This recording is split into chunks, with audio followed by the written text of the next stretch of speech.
આજે માતૃત્વ દિવસ છે, પણ બગદાણા ધામમાં નિષ્કામ સેવા કરતી એ હજારો માતાઓ અને બહેનોને યાદ કર્યા વિના આ દિવસ અધૂરો છે. પૂજ્ય બજરંગદાસ બાપાને દીકરીઓ પ્રત્યે અખૂટ વહાલ હતો, અને આજે એ વહાલનું પરિણામ તો જુઓ. આજે 23,000થી વધારે બહેનોનું એક વિરાટ સૈન્ય બગદાણા ધામમાં સેવા કરવા હર હંમેશ તત્પર રહે છે. રોજ હજારો ભાવિકો અહીં પ્રસાદ લે છે, જેની પાછળ આ માવડીઓનો અતૂટ પ્રેમ અને પરસેવો છે.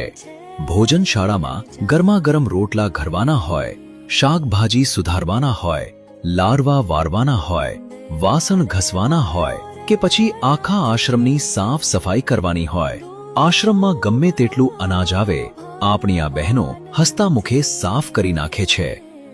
રાત્રિ રોકાણ કરતા યાત્રાળુઓને કોઈ તકલીફ ન પડે તે માટે આ જ બહેનો પોતાના હાથે મોટી સંખ્યામાં ગોદરા અને પથારીઓ તૈયાર કરે છે.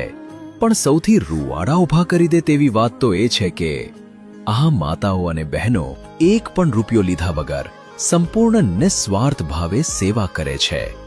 આશ્રમમાં સેવાની જે તારીખ નક્કી હોય ત્યારે પોતાના ખર્ચે અને પોતાના વાહનમાં તેઓ બગદાણા પહોંચી જાય છે. પારકા લોકોને પોતાના ગણીને આટલો પરસેવો વહાવવો, આનાથી મોટો વિશ્વાસ અને શ્રદ્ધા બીજી કઈ હોઈ શકે?